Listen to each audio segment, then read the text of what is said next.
जब तक भगवत प्रेमी महात्मा का संग नहीं होगा तब तक तन और मन की जो जलन है, जो दुख है, जो राग है, जो मोह है, वो मिट नहीं सकता। ये पक्की बात है। ये बड़ी सूक्ष्मता से देखा गया कि बड़ी कठोर साधना करने पर भी अहम सुरक्षित रहा। अहम सुरक्षित तो देह भाव सुरक्षित, देह भाव सुरक्षित तो हर विकार सुरक्षित। तभी समझ में आया कि रसिक गुरुदेव की कृपा से जो अहम गलित होता है वो किसी साधना से नहीं। अहम गलित हुआ तो देह भाव मिटा, देह भाव मिटा तो सारे विकारों की गुंजाइश ही नहीं रह गई, क्योंकि अहम के ही देह भाव के महल में ही ये सारे विकार रहते हैं। वो निर्विकार स्थिति, वो दैन्यता, वो सहजता, वो कृपालुता, वो दयालुता आराध्य देव की रसिकों में होती है और रसिकों से उनके शरणागतों में उतरती है। इसलिए निशिवासर करी तिन की सेवा, तन मन की तपन मिटइये। तन की और मन की। तन बड़ा स्वस्थ है, खूब सुख सामग्री है, पर मन असंतोषी है, पापाचरण का संकल्प करने वाला है, भगवद विमुख चिंतन करने वाला है। वो हर समय जलता रहेगा। व्यर्थ की सोच, समय को नष्ट करना, संकल्प विकल्प करके गंदी बातों का चिंतन करना, मानो दुख का बीज बोना है। अब मन या तो प्रभु में लगेगा या जगत में लगेगा, जगत में लगेगा तो भोगों में लगेगा, भोगों में लगेगा तो पाप बुद्धि होगी, पाप बुद्धि होगी तो दुर्गति, दुख, विपत्ति, संकट। एक क्रम है। हमारा मन प्रभु में लगा हो और तन में गलित कुष्ठ हो, कीड़ा पड़ गए हो, तो भी कोई फर्क नहीं पड़ता। मान लीजिए, अभी मान लीजिए आपका शरीर स्वस्थ है तो मन को प्रभु में लगाने का अवसर है। आप बहुत कृपा पात्र हैं प्रियालाल के, उनकी कृपा को ठुकराइए नहीं। यदि आपका शरीर स्वस्थ है तो आप सोचिए, आप आसन में बैठकर बहुत अनुष्ठान पूर्वक मंत्र जप सकते हैं। आप एक आसन में बैठकर पूरी चतुरासी जी का गान कर सकते हैं। आप एक आसन में बैठकर श्रीमद राधा सुधा निधि का गान करके प्रियालाल को रिझा सकते हैं। आपका शरीर स्वस्थ है तो आपकी साधना उत्तम बन सकती है। अब शरीर अस्वस्थ है, भगवदाकार बुद्धि है, कोई परेशानी नहीं। नहीं तो शरीर जब अस्वस्थ होता है ना, तो ये मन, ये इंद्रियां, ये बुद्धि इसी शरीर में आसक्त हो जाती है। बस हाय हाय, क्लेश, चिंता, शोक यही बना रहता है। इसलिए यावत स्वस्थ विदम कलेवरम। बुद्धिमान वही है कि आग लगने के पहले आग बुझाने की भी व्यवस्था रख ले। आग लगने पर कुआं खोदना मूर्खता है। ऐसे ही शरीर रोग ग्रसित हो जाए, फिर सोचो मेरा मन भगवदाकार हो जाए, तो ये मूर्खता, फिर नहीं लगेगा। यावत स्वस्थ विदम कलेवरम यावत च दूरे जरा। जब तक तुम्हारे अंग काम कर रहे हैं तो सत क्रियाएं कर लो, सत मार्ग का चिंतन कर लो, नहीं बाद में पछताना पड़ेगा। सच्ची मानिए, जब शरीर रोग ग्रसित होता है, भारी पीड़ाएं होती हैं, तो मन को प्रभु में लगाना असंभव, असंभव। अगर मन की गति पहले से प्रभु में गई है तो और जोर से भागेगी प्रभु की तरफ। अगर कहीं प्रभु में हो गई है तो कोई फर्क ही नहीं पड़ता है। निशिवासर करी तिनकी सेवा, रात दिन रसिकों की सेवा करके तन मन की तपन मिटई है। सेवा शब्द को अच्छी तरह से व्याख्या की गई है, उनकी रुचि में रुचि मिला देना, उनकी आज्ञा पर चलना। देखो, यदि कोई रसिक महापुरुष आपको स्वीकार कर लिए हैं तो ये श्री जी की अहेतुकी कृपा आपके ऊपर हुई है। उनका किसी से राग नहीं है, राग पूर्वक वो किसी से प्रेम नहीं करते, किसी से उनकी ममता नहीं है। उस सम स्थिति को प्राप्त महापुरुष यदि आपसे राग पूर्वक ममता पूर्वक बात कह रहे हैं तो आपके अहोभाग्य हैं। तू मेरा है, तू ऐसे चल, प्रियालाल को ऐसे प्राप्त कर, ये अहोभाग्य समझिए। वो अपने चिंतन को छोड़कर आपका चिंतन करके आपके दोषों की निवृत्ति के लिए आपको उपदेश कर रहे हैं। यह हेतु की कृपा लाडली जू की, आपकी तरफ वो देख रहे हैं, आपसे बात कर रहे हैं, आपको अपना मान रहे हैं, और कहीं आपको उनका उच्छिष्ट प्रसाद मिल रहा है, आपको डांट पड़ रही है, आपके अंदर उनका भय है, तो निश्चित आपका परम कल्याण कोई रोक नहीं सकता।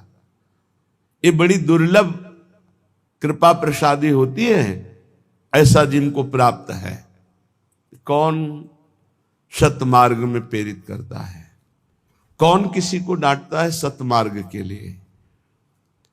तन मन जीवन वारिये भोरी, भोरी सखी है। अगर ऐसे रसिक मिल जाएं तो तन मन दोनों न्योछावर कर दो, उनकी आज्ञा पर चलो।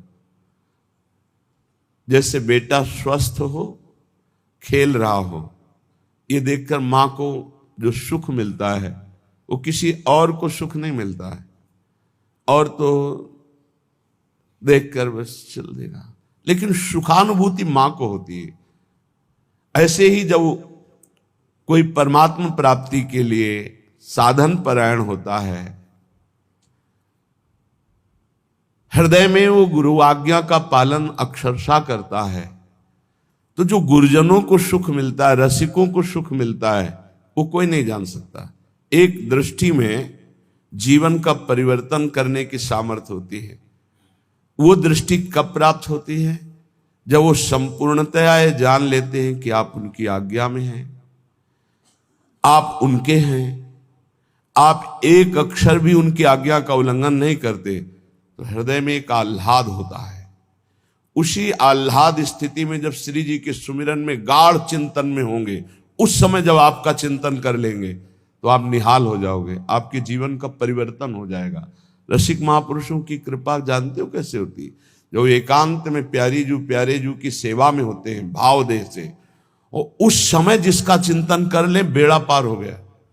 उस समय जिसका चिंतन कर ले, उस समय उसी का चिंतन प्रियाजू देती है, प्रियाजू देती है, जो तन मन प्राण समर्पित करके उनकी आज्ञा में। एक होता है मुंह देखी समर्पण, मुंह देखी समर्पण, सामने हाँ जी करना और पीछे मनमानी करना।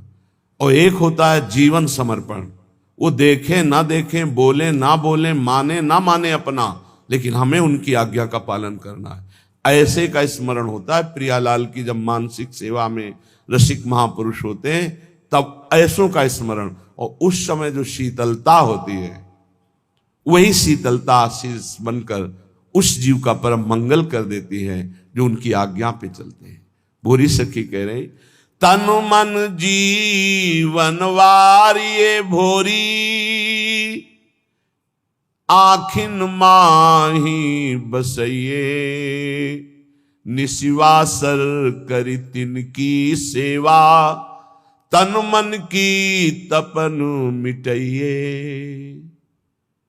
भूरी सखी कहती है, यदि भगवत कृपा से ऐसे रसिकों का संग मिल जाए, तन मन जीवन सब कुछ न्योछावर कर दे उनके ऊपर, अर्थात उनकी आज्ञा पर चले, आखिन माही बसइये। मेरे नेत्र अगर ध्यानस्थ हैं तो गुरुदेव की, रसिक गुरुदेव के ध्यान में मगन है। देखो, वो अपने शरीर का राग मिटाने के लिए ऐसा उपदेश करते हैं कि शरीर से राग मत रखो, लेकिन आप ध्यान रखना, इसी शरीर से प्रियालाल का उपदेश हुआ है। इसी शरीर से गुरु मंत्र मिला है, इसी शरीर से आपको सतमार्ग के सिद्धांत मिल रहे हैं, तो ये शरीर आपकी भगवत प्राप्ति कराने की वृत्ति में समर्थ है। ध्यान मूलम गुरु मूर्ति, ना कि गुरु तत्व। एक बात हम ही कहते हैं और एक बात यही है, ध्यान मूलम गुरु तत्वम नहीं, गुरु मूर्ति। बड़ा चमत्कार है। अगर स्नान करते समय गुरु चरणों का ध्यान करके ऐसे जल डाला जाए तो संपूर्ण तीर्थों के अवगाहन का उसे बिना प्रयास के फल मिल जाता है। घर से चरण निकालते ही गुरुदेव के चरणों का ध्यान करके निकलो, कोई विघ्न छू जाए तो हमें बता देना।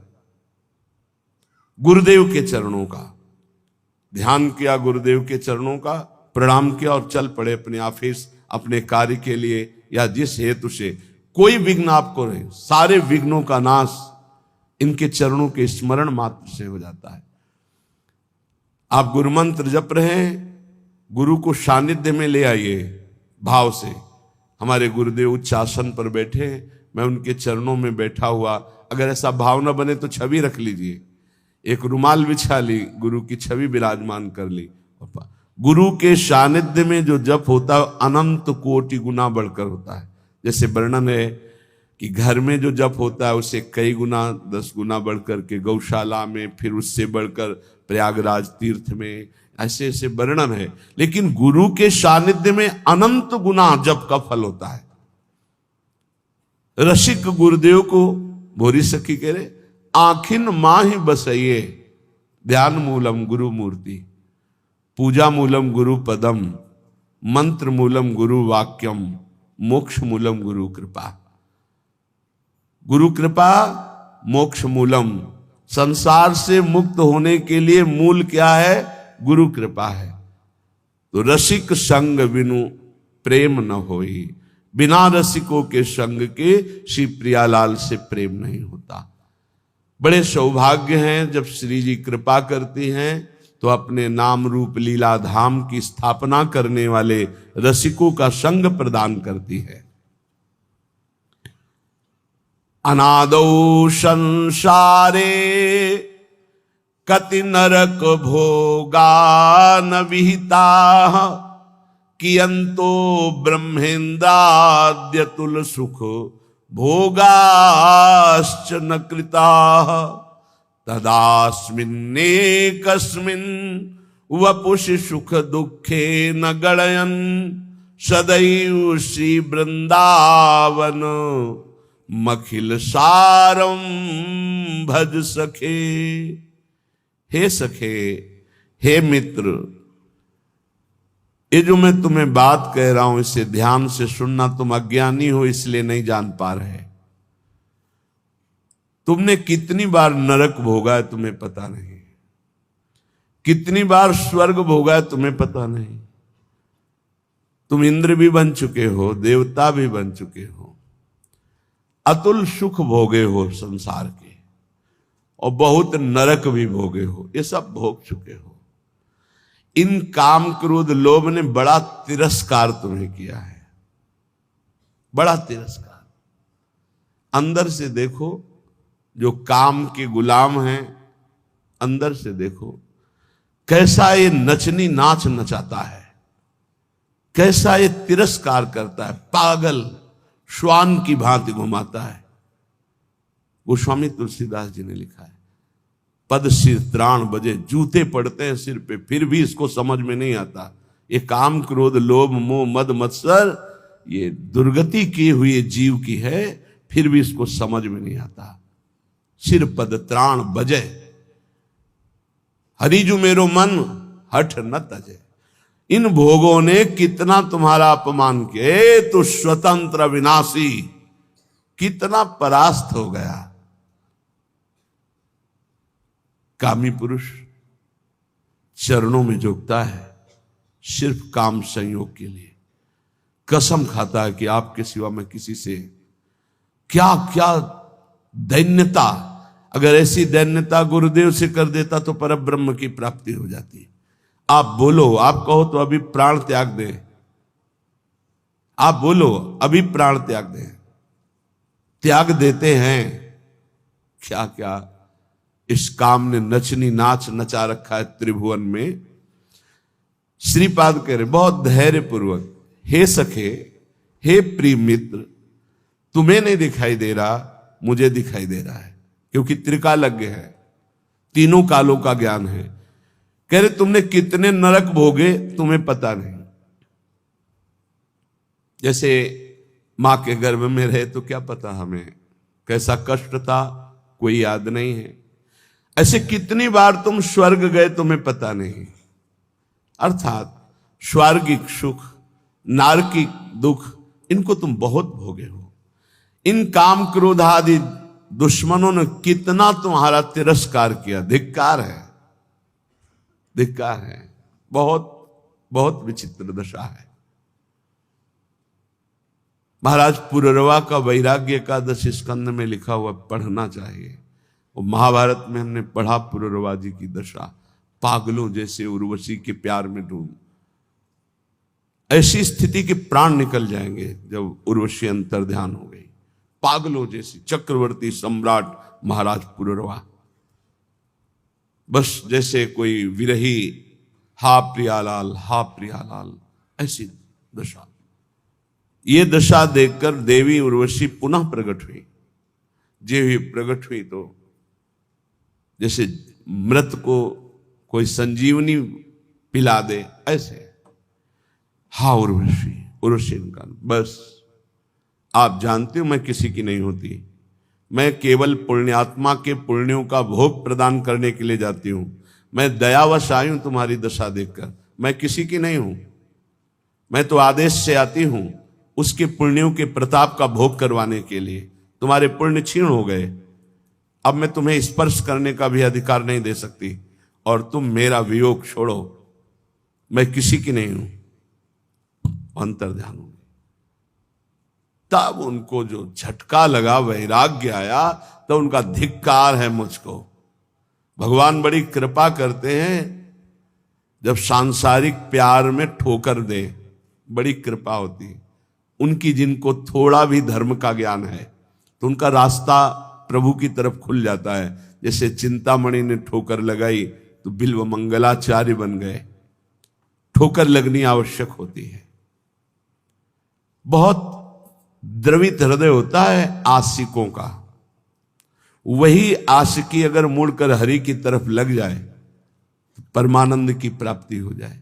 पूज्य जीव गोस्वामी जी से जब कोई दीक्षा लेने जाता था तो ये पूछते थे, तुम्हारा मन कहाँ आसक्त है? तो कहते स्त्री में। ठीक है, काम हो जाएगा। मंत्र दे, तुम्हारा मन? बोले पुत्र में। हाँ ठीक। एक आए धनी, कुछ भेंट रखी और कहा शिष्य बनना चाहे, तुम्हारा मन कहाँ है? बोले किसी में आसक्त नहीं है। बोले हमारे लायक नहीं हो, काशी जाओ, वहां किसी ज्ञानी की शरण लो, हमें तो आशिक चाहिए। मोड़ना है, आसक्ति को मोड़ दिया। जो पत्नी में है, पुत्र में है, मां में है, पिता में है, शरीर में, भोगों में, वैसी थोड़ा प्रभु में हो जाए, निहाल हो जाए जीव। कहते तुम जरा सोचो, सब बैठे हो, सोचो जरा कैसा तिरस्कार करते हैं काम क्रोध लोभ आदि। आप गिड़गिड़ाते हैं, आप चरणों में गिरते हैं, और वो रौंदता है काम। वो तुम्हारे तनिक भी सम्मान की बात नहीं देखता। वो तुम्हें बार बार गिराता है, बार बार पतित करता है। तुम्हें कभी इस विषय में अहम जागृत नहीं होता कि मेरी कितनी दुर्गति हो रही, मैं कितना नीचे गिरता जा रहा हूं, मैं कितना नीच हो चुका हूं। कभी इसमें आम जागृत करो कि अय काम तूने बहुत परास्त किया, अब मर चाहे जाऊं तुझे स्वीकार नहीं करूंगा। एक बार करो तो भगवान का बल जागृत हो जाए। जहां अहंकार नहीं करना चाहिए वहां अहंकार करते हो। गुरुजनों से, पूज्य जनों से, शास्त्रवेत्ताओं से, भगवत प्रेमियों से यहां दैन्यता, यहां गिड़गिड़ाओ, यहां बार बार अपने अहंकार को गिराओ तो यहां मंगल हो जाएगा। लेकिन नहीं, यहां अहम दिखाओगे और वहां काम की गुलामी में गिड़गिड़ाओगे, वहां अपने आम को जागृत करो तो तुम्हें वीर समझे कि अय काम, अब तक बहुत परास्त किया, आज मैं भगवान के चरणों का आश्रय लेकर देखता हूं कि तू अब कैसे परास्त करता है। तू भी भगवान की शक्ति से युक्त है, तो मैं भी भगवान का अंश हूं और उन्हीं की शक्ति से संपन्न हूं। देखता हूं तू मुझे कैसे परास्त करता है। यहां हम जागृत करो तो कुछ समझ में आवे। इन काम आदि दोषों ने कितना तिरस्कार किया है सखे, कभी तूने सोचा नहीं। अब वर्तमान में सोच लो, अभी इसी क्षण ये मानव देह इन विकारों पर विजय प्राप्त करके भगवत आनंद में डूबने के लिए मिला है। इसलिए हे सखे, मत सुख की लालसा से इन काम आदि की गुलामी करो। ये कभी सुख नहीं देने वाले, क्लेश, अशांति, जलन के सिवा नहीं मिल सकती। लिख लो कागज में या दिमाग में लिख लो, भोगी पुरुष को केवल अशांति, क्लेश, हीनता, भय और असत विचार, यही उसके बढ़ते चले जाते हैं। व्यर्थ की सोच, व्यर्थ की सोच। ओवर थिंकिंग, ये पूछ रहे थे कि ये ओवर थिंकिंग कैसे जाएगी। भगवान के आश्रित होकर नाम जपने से, ये कामादि दोषों की गुलामी से, ये व्यर्थ चिंतन, इसे हिंदी भाषा में व्यर्थ चिंतन, वही तुम व्यर्थ का चिंतन करते हुए भयावह अंदर वृत्ति जागृत, घबराहट होना, चिंता होना, शोक होना, ये अपने आप बढ़ते जाएंगे, क्योंकि तुमने असत भोगों का दासत्व स्वीकार। ये कभी अहंकार जागृत करो। हम कहते हैं जागृत करो, घमंड करो इस बात का कि हम प्रियाजू के हैं, हम प्रभु के हैं, अब तुम विकार मुझे कैसे परास्त कर। नहीं, गुरुजनों से आंख टेढ़ी करके देख सकते हो, लेकिन विकारों से नहीं। ये आप अंदर देख लो, बैठे हो अपने सब, जैसा वो कहेंगे वैसे ही तुम्हें घुटने टेकने होंगे। वहां अहंकार तुम्हारा नहीं दिखाई देता। बहुत हुआ, अब नहीं। कभी ऐसा नहीं सोचते हो। अगर सोचोगे भी तो एक ही धोबिया पछाड़ मारेगा, काम की मुंह भरा गिर जाओगे। अगर बचना है तो हरिनाम बल, राधा राधा राधा राधा और महापुरुषों के चरणों का आश्रय करें। परम सार श्री वृंदावन में आ जाओ, रसिकों का संग करो, नाम बल जागृत करो और इन विकारों की गुलामी से मुक्त हो जाओ। बहुत बार स्वर्ग भोगे हो, बहुत बार नरक भोगे हो। कहे कि अंतो ब्रह्मेंदाद्यतुल सुख भोगाश्चन कृता। तुमने ब्रह्म सुख, ब्रह्मा का सुख, इंद्र का सुख, देव सुख सब भोगे। और अनादौ संसारे कति नरक भोगान विहिता। ये अनादि है, कब से हुआ कोई पता नहीं। कितनी बार नरक भोगा तुमने। अभी भोगों का तिरस्कार सह रहे हो, काम क्रोध आदि की गुलामी में फंसे हो। अरे जागृत हो, तू अविनाशी का बच्चा है, तुझे कोई नहीं परास्त कर सकता। शरीर भाव में आने के कारण तेरी दुर्गति हो गई। उठ, अपने स्वरूप को जान। इसीलिए मानव देह मिली है। श्री वृंदावनवासी पाद रजसा सर्वांगमा गुंठयन। श्री वृंदावन में कमुज्ज्वल तमम पश्यन समस्तोपरि। श्री वृंदावन माधुरी भिरनिशम श्री राधिका कृष्णयो रप्यावेश मनुस्मरन दिवस श्रीधाम वृंदावनम। कैसे शरीर पावन हो, मन पावन हो, मेरा पवित्र हम कैसे हो जो मैं निर्विकार हो जाऊं।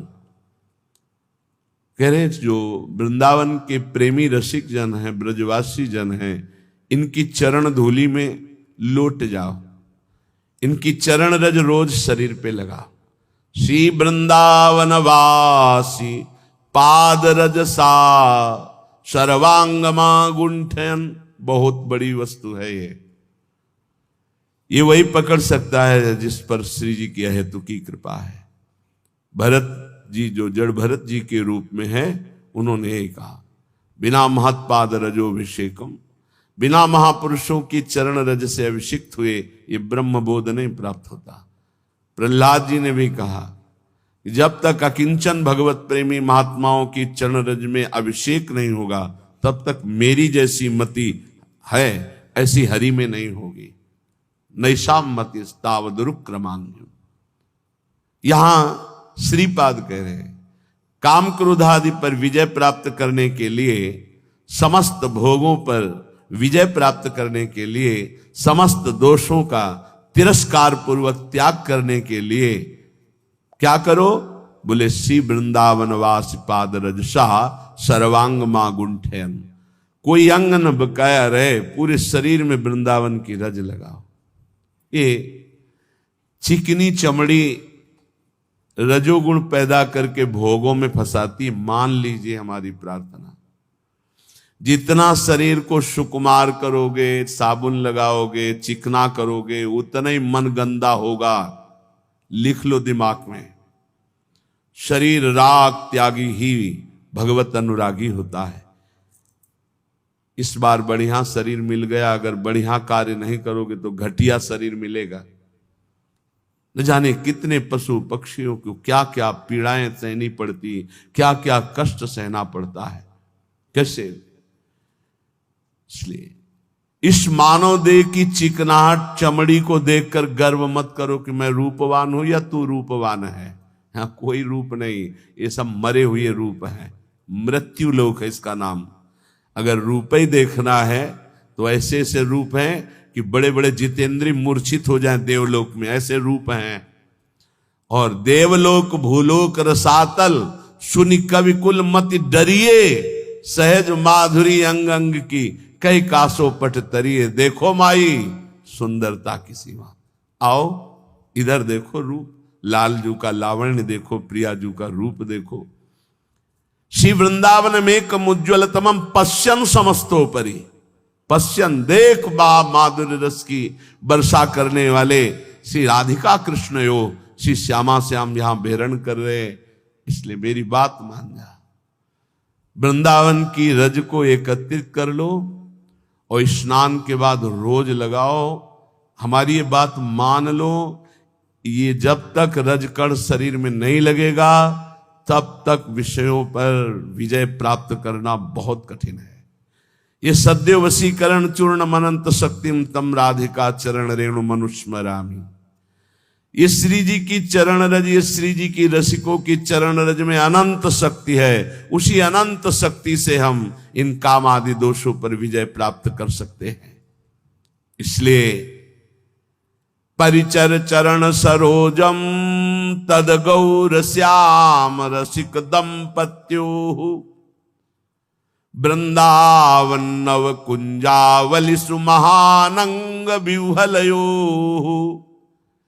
यदि तू गौर श्याम चरणारविंद की परिचर्या, उनकी समीपता, उनका दर्शन जो इस संसार रूपी महान ज्वाला से आपको बचा लेगा, गौर श्याम चरणारविंद, यदि ऐसा चाहता है तो नवीन नवीन कुंजों में विहरण करने वाले श्री प्रिया प्रीतम के भाव में जो डूबे हुए रसिक जन हैं उनका संग करो, उनकी चरण रज माथे पे लगाओ, उनकी आज्ञा पे रहो। तो परिचर चरण सरोजम, तो उसका परिणाम क्या होगा?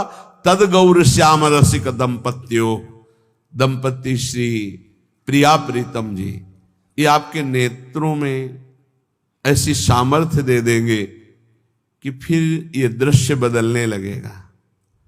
चिदानंद यही वृंदावन है, यही की अद्भुत नौ कुंज, नवीन नवीन लताएं, नवीन नवीन क्रीड़ा परायण श्यामा श्याम, ये आपके नेत्रों में झलकने लगेंगे।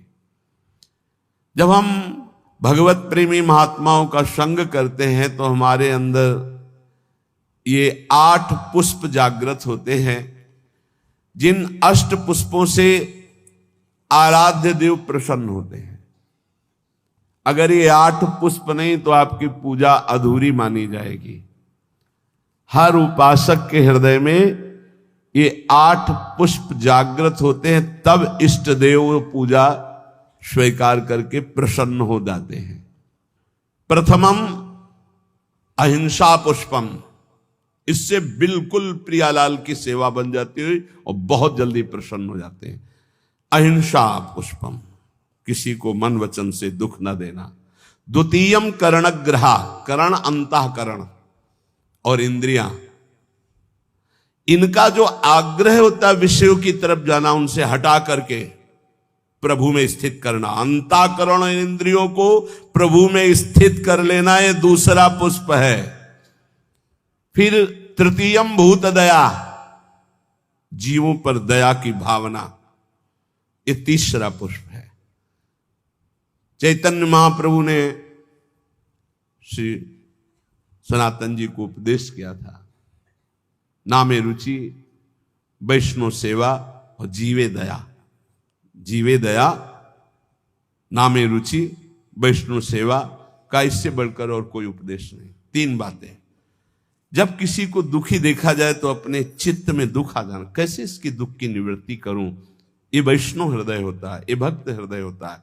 इससे भगवान बहुत प्रसन्न होते। दूसरे को दुखी देखकर द्रवित हो जाना, भले हम नहीं निवारण कर पा रहे, पर हमारे हृदय में पीड़ा है कि कैसे इसके दुख का निवारण हो।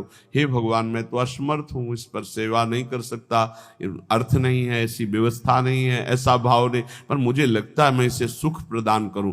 इतनी भावना से ये पुष्प भगवान के पास गया और आपके ऊपर भगवान प्रसन्न हुए। जीवे दया तृतीयकम पुष्पम, तीसरा पुष्प है समस्त जीव पर दया। चतुर्थम शांतिरेवच, चौथा पुष्प है शांति।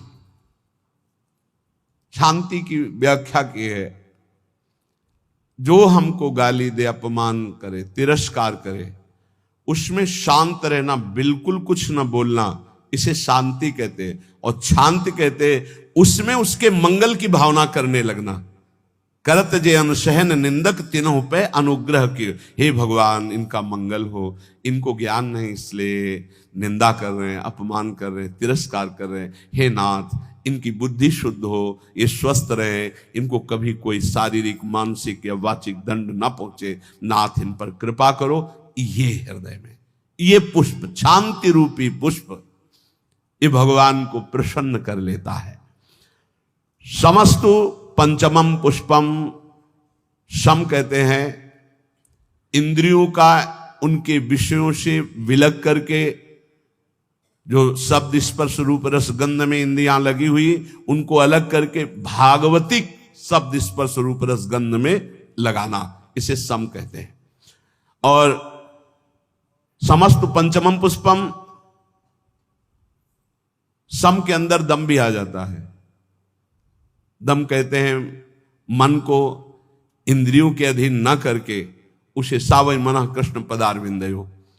तो आगे आया ध्यानम चैतु सप्तमम, जो ध्यान है प्रभु का, आराध्य देव का। राधा वल्लभ लाल को हृदय ध्यान मुख नाम, बहुत बड़ा ये पुष्प है, इसी से भगवान बहुत जल्दी प्रसन्न होते हैं। और सत्यम चैवाष्टमम पुष्पो मेतैस्तुष्यति केशवः, इन 8 पुष्पों की पूजा यदि नहीं तो भगवान की पूजा नहीं मानी जाएगी पूरी। इन 8 पुष्पों से होगी। अहिंसा और अंतःकरण का वशीभूत होना, अर्थात अंतःकरण के अधीन न होकर उसे अपने अधीन करके भगवदाकार करना, जीवों पर दया करना, शांति, जो आपका अपमान करे उनका मंगल मनाना, शम, इंद्रियों को निर्विषय करके भगवदाकार करना, दम, मन को इंद्रियों की अधीनता से हटाकर प्रभु के चरणों के चिंतन में लगाना, ध्यान, अपने आराध्य देव के रूप का ध्यान करना, और 8वां सत्य, सत्य वचन बोलना, सत्य में स्थित रहना, सदाचरण करना, सत्संग करना, सद्भाव रखना। ये 8 पुष्प हैं। एतैरेवाष्टमी पुष्पैस्तुष्यते चार्चितो हरि, पुष्पांतराणि संतेव बाह्यनानि न प्रसत्तम। यहां कह रहे इन पुष्पों द्वारा भगवान श्री कृष्ण को संतुष्ट किया जा सकता है, अन्यथा अन्य पुष्प जो बाहर